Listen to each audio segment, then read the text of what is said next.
everything's fine on 93.9 Dublin South FM. So Trump continues to dominate the world politics. India continues to be the center of attention.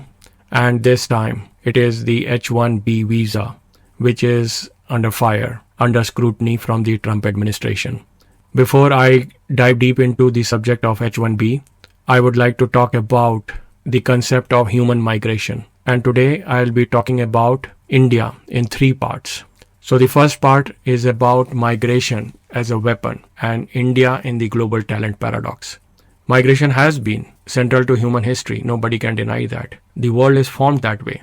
But for India, from being slave labor in the colonial plantations to today's globalized workforce, movement of people, movement of Indians have fueled economics. They have reshaped cultures and they have redrawn politics. For India, migration is just not history, it is a destiny. Today, over 3.2 crore, 32 million Indians live abroad, making India the world's largest diaspora. Every year, Indians abroad send home a remittance worth $125 billion. That's according to the World Bank. And this money is sustaining millions of families and it is propping up India's foreign exchange reserves. These truths cannot be denied. Yet, in the West, the same diaspora is recast as a threat. So with the controversy of H1B, the United States, Indians account for over 74% of H1B visa holders. And their median salary is about $100,000 double, nearly double to the average US wages. Cheap H1B labor, they are absolutely wrong. Indians form the backbone of Silicon Valley. Google, Microsoft, IBM. Indians are at the helm of technological innovation and revolution of America. And yet, Donald Trump has built an entire political plank portraying Indians as if economic parasites.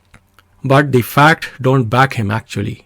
The National Foundation of American Policy Study shows that immigrants founded 55% of US unicorns. And H1B program has shown to create American jobs, not steal them.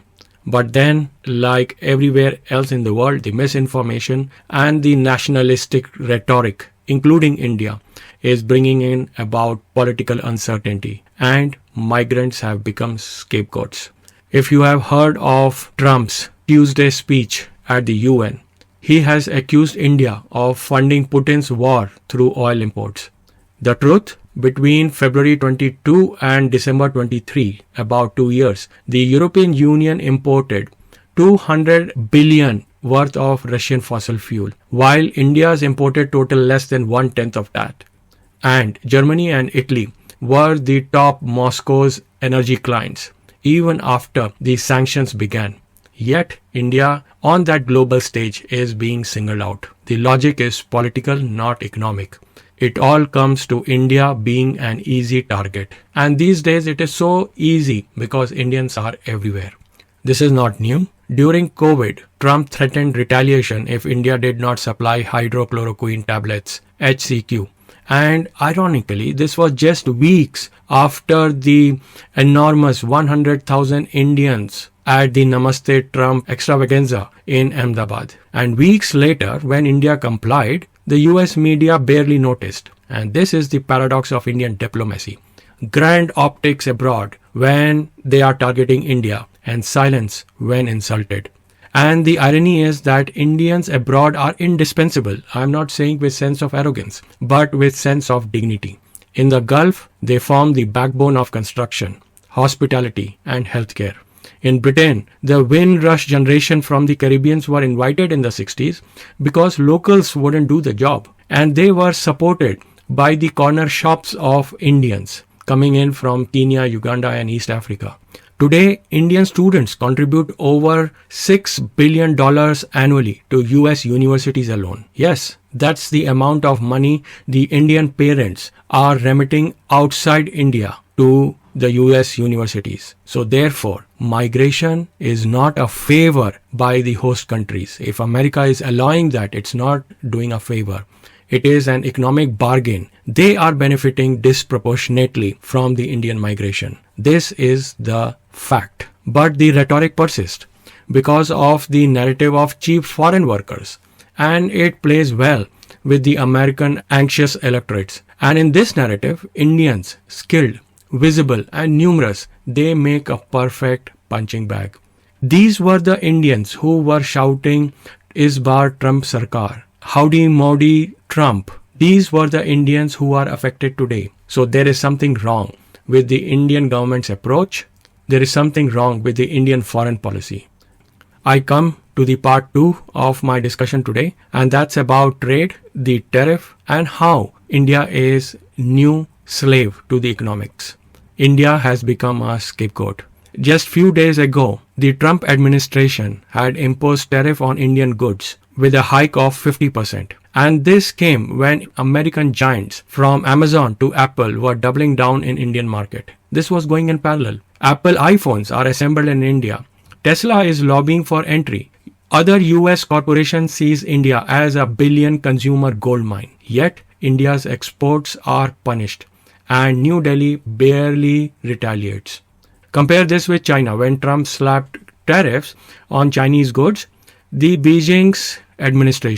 Chinese administration immediately countered with a tariff on US soybeans and aircraft and their luxury goods and products, hurting America's rural base. What did India do? India, by contrast, adjusted. This imbalance extends into digital space also. American tech companies, Google, Meta, Amazon, Microsoft, Facebook, they dominate India's digital economy, don't they? India contributes users, billions of them. Data, every household data is with these American companies, and of course the revenue. Yet, when the US accuses India of digital protectionism for attempting data localization, Washington threatens WTO disputes. Now, what is this WTO? It was the West who had pushed in India to sign the WTO. India never wanted to be part of WTO. I remember in the 90s, there were strikes, rail roko, chakka jam in India because they didn't want WTO to be signed. The media in the West used to mock Indian economy as Hindu rate of growth of 2%. Today, the entire West is growing at 2%. India is growing at 8%. The times have changed. But then, at that time, India was pulled into WTO against the wishes of its farmers, against the wishes of its workers. Today, it is the same WTO which is under the threat not by India, but by the West. The protectionism of Trump is against the principles of WTO. If we can trade goods, we have to trade talent. Talent can be globalized. It is globalized today. But then, to our surprise, Trump rails against outsourcing to India. He forgets that 60% of Fortune 500 companies run back office and IT operations out of India. Like we did a program few weeks ago, about 1600, now coming up to 2000 global competency centers are working out of India. If outsourcing were shut down tomorrow, American corporate efficiency would collapse. But this reality is conveniently ignored in populist campaigns. Sorry, India has to highlight all this, not with arrogance, not with retaliation, but with sense of truth and fact. Indians abroad continue to face inhuman treatment. Deportees, if you remember, were returned in shackles even when India's Prime Minister was visiting Washington. No US leader would tolerate such indignity for their citizens abroad. Why does India accept this? The harsh truth is, India is treated as a compliant economic colony. The labor goes abroad. It's not labor, by the way, it's talent. The students pay billions in fees. The consumers enrich US corporations, both in US and in India.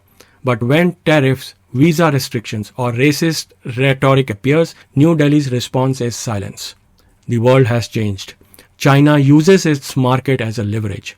The Gulf states extract concessions from Washington. Even tiny Singapore negotiates through strength. But India, we Indians, despite our demography and the market power of 1.4 billion, behave as though we owe the West eternal gratitude.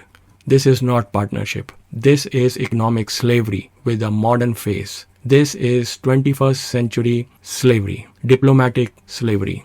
And talking of diplomacy, I come to part 3. What are the contradictions and what is the road ahead?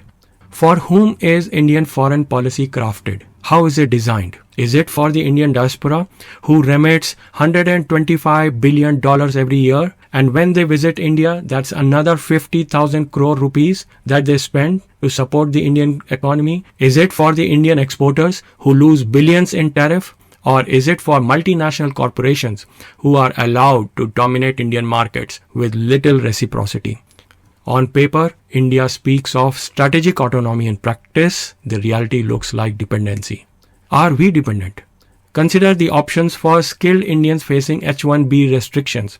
Why would the Indians living in US, the same Indians who were shouting Modi Modi in the rallies, why would they return to India's congested, crumbling cities? I would request Godi media to go around and do a survey. Talk to these people who were chanting the rhetoric in the Modi-Trump rallies.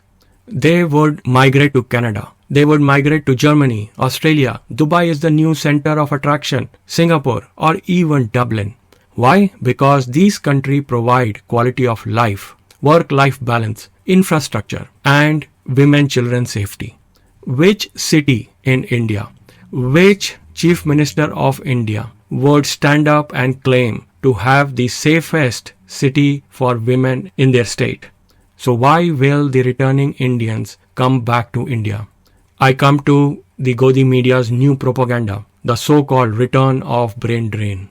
Sorry, that's not going to happen. Therefore, India's leaders must recognize that their silence abroad erodes credibility at home. It is not enough to host those giant rallies, those glitzy diaspora events, while ignoring that shackled Indian deportees. It is not enough to cheer that Make in India is going to be the next thing of making Vishwa Guru, while India is tolerating 50% tariff on Indian exports. It is not enough to lecture on Atmanirbhar Bharat while giving red carpet treatment to Amazon, Facebook, KFC, Apple, and others. We must learn the lessons from our northern neighbors, China. It's very clear with them. They have protected their market. They have retaliated when insulted. They have leveraged strategically, and they have demanded reciprocity. And until the time India doesn't learn this, Indians abroad will remain easy scapegoats, and India itself will remain a willing colony. The fact is, the West cannot do without Indian talent. But India must first recognize its own value. If the 20th century saw Indians leaving in indentured laborers, the 21st century risks seeing Indians as high-tech coolies, valued for brains but dismissed as people. Unless India asserts itself, this cycle of exploitation will continue. The challenge for Indian foreign policy then is not just to manage relations with Trump or the upcoming politician called Nigel Farage or those people following the same anti-immigrant ideology. It is to redefine India's place in the world, away from subordination, away from economic slavery, away from diplomatic slavery, towards dignity. Indians deserve dignity. And this requires courage of leadership, Indian leadership. This requires courage of Indian diplomacy. And I'm not promoting retaliation. I'm not promoting arrogance. I am promoting value that Indians bring on the table.